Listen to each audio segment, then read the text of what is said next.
Halo semua, ketemu lagi sama gue Dimas di sini dan ya ini adalah Poco F4. Dan di video kali ini gue pengen cerita sama kalian gimana pengalaman gue pakai handphone flagship killer ini yang udah gue pakai selama kurang lebih 1 minggu. Dan gak usah pakai lama, yuk langsung aja kita mulai videonya.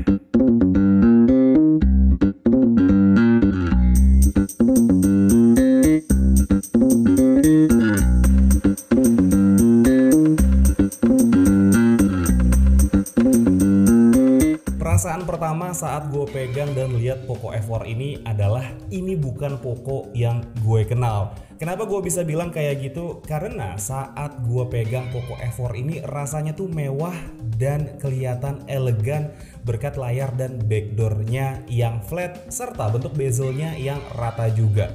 Beda sama Poco F3 yang terakhir gue punya yang bentuknya agak membulat serta motif di bagian back covernya. Karena yang waktu itu gue punya adalah Poco F3 yang warna biru, jadi emang punya motif yang beda dengan warna yang lain. Desain seperti ini juga menurut gue kurang mencerminkan Poco yang selama ini ada di dalam pikiran gue. Dimana dalam otak gue Poco itu adalah handphone untuk anak muda yang punya desain anti mainstream dan terkesan pengen keluar dari aturan yang ada. Gue nggak bilang desain dari Poco F4 ini jelek, tapi ya emang kayak bukan Poco yang gue kenal. Seakan Poco F4 ini terkesan cari aman dengan ikutin desain handphone yang emang lagi tren sekarang, yang punya body flat dan juga tanpa motif. Dengan desain seperti ini, Poco F4 berhasil menyematkan layar dengan ukuran 6,67 inci menggunakan panel AMOLED yang sudah memiliki refresh rate 120 Hz dengan touch sampling rate sebesar 360 Hz. Layar ini punya resolusi Full HD Plus dengan tingkat kecerahan atau peak brightness sampai dengan 1000 nits. Lagi-lagi teknologi layar yang digunakan di Poco F4 ini masih sama dengan Poco F3 yang udah pernah gue coba. Jujur gue sendiri nggak ada keluhan di layar Poco F4 ini karena emang rasanya masih sangat nyaman untuk dipakai untuk menikmati konten multimedia di dalamnya. Tapi ayolah Poco, ini handphone harga 5 jutaan dengan layar AMOLED. Kenapa sih fingerprintnya masih nyatu sama tombol power? Dengan harga yang beda cuman 200.000 dari Poco F3 saat pertama kali keluar, prosesor yang digunakan di Poco F4 ini masih sama, yaitu Snapdragon 870. Emang prosesor ini bukan prosesor yang jelek, bahkan tergolong sangat powerful untuk dipakai handphone dengan harga sekelas harga mid-range. Cuman menurut gue dengan menggunakan prosesor setahun lalu itu gue kayak berpikiran kayaknya dulu Poco beli chipset ini kebanyakan deh dan masih ada stoknya di gudang, makanya dipakai di Poco F4 ini. Cuman terlepas dari hal itu, pengalaman main game di Poco F4 dengan Snapdragon 870 ini masih sangat nyaman dan beberapa game berat mampu dilibas di Poco F4 ini. Prosesor tersebut ditemani dengan RAM yang punya kapasitas 8 GB dan juga internal storage sebesar 256 GB. Dan sayangnya sama seperti Poco F3 untuk kapasitas penyimpanannya belum bisa ditambahkan karena Poco F4 nggak menyediakan slot untuk micro SD. Jadi kalian disarankan sudah menyesuaikan dengan kebutuhan kalian untuk masalah internal storage ini.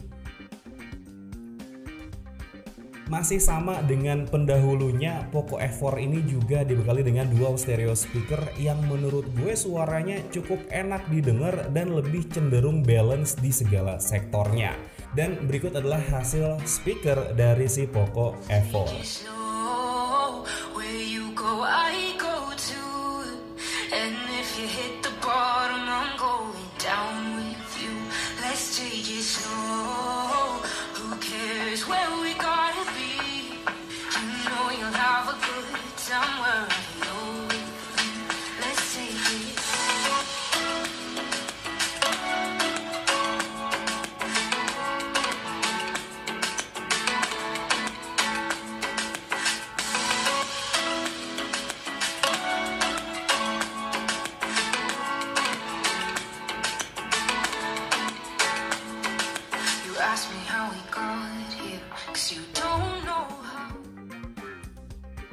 Ada dua hal lain selain desain yang membedakan Poco F4 dengan Poco F3, yaitu kamera dan juga kemampuan pengisian dayanya. Untuk kameranya sendiri mengalami peningkatan yang cukup banyak dari yang sebelumnya masih menggunakan resolusi 48 megapiksel untuk kamera utamanya. Sekarang di Poco F3 menjadi 68 megapiksel dengan dukungan OIS. Untuk fitur-fitur lainnya yang disematkan di Poco F4 ini masih sama seperti pendahulunya, dan berikut adalah hasil foto dan video yang berhasil gue ambil dari Poco F4 ini.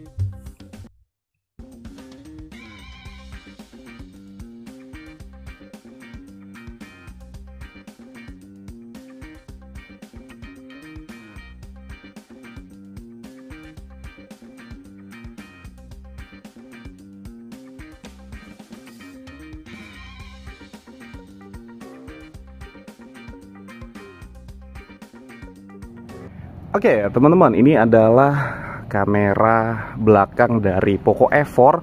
Ini gue rekamnya di resolusi 4K dengan 60 fps, teman-teman. Jadi seperti biasa, gue jalan kaki aja. Ya, ini kameranya udah ada OIS-nya, jadi harusnya untuk ngerekam 4K di 60 fps dia aman-aman aja ya, teman-teman ya. Nggak ada jitter ataupun juga ya jelly gitu deh yang suka goyang-goyang nggak jelas. Untuk HDR-nya ya emang ini nggak ada awan, nggak ada langit yang benar-benar kelihatan biru ya. Tapi ini pas gua cek ke awan yang bagian sebelah sini dan menghadap matahari langsung, itu tekstur awannya masih kelihatan ya teman-teman ya. Dan gue beranggapan ini HDR-nya masih lumayan oke ya. Ini gue rekam di resolusi 4K 60 fps, dan ini juga adalah mic bawaan dari si Poco F4 ini, teman-teman. Oke, teman-teman, ini adalah kamera depan dari Poco F4. Dia cuman bisa ngerekam di resolusi 1080 30 fps, jadi nggak ada pengaturan sampai dengan 4K. Dan untuk HDR-nya sendiri, kamera depannya ya, ini tuh kalau misalkan gue klik di bagian awannya, muka gue langsung jadi gelap banget. Tapi kalau misalkan gue bikin seperti ini ya, klik di bagian muka, itu awannya langsung putih banget ya.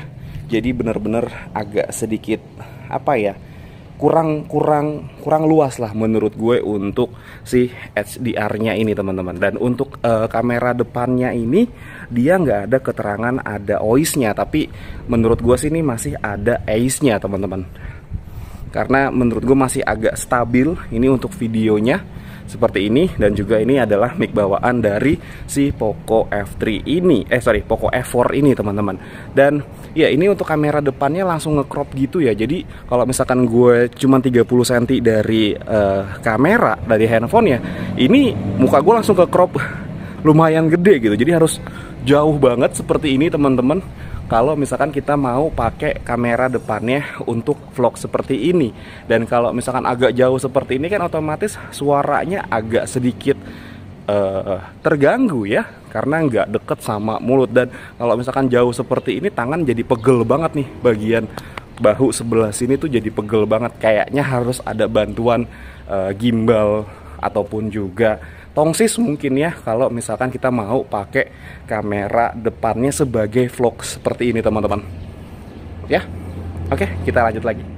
Beralih ke sektor pengisian daya, kalau sebelumnya di Poco F3 masih menggunakan pengisian daya sebesar 33 watt, berbeda dengan Poco F4 yang dimana untuk charger bawaannya punya daya maksimal di 67 watt. Untuk sektor pengecasan ini cukup signifikan bedanya dengan Poco F3, di mana gue bisa isi daya dari 0 sampai 50% cukup dengan 30 menit aja, dan sampai penuh hanya dengan 90 menit aja.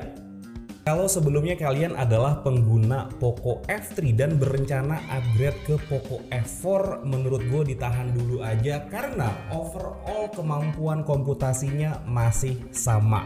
Tapi kalau misalkan kalian mau upgrade ke Poco F4 GT, itu udah lain lagi ceritanya.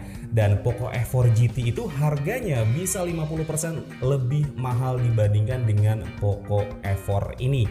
Dan seperti biasa, gue Dimas pamit. Assalamualaikum warahmatullahi wabarakatuh.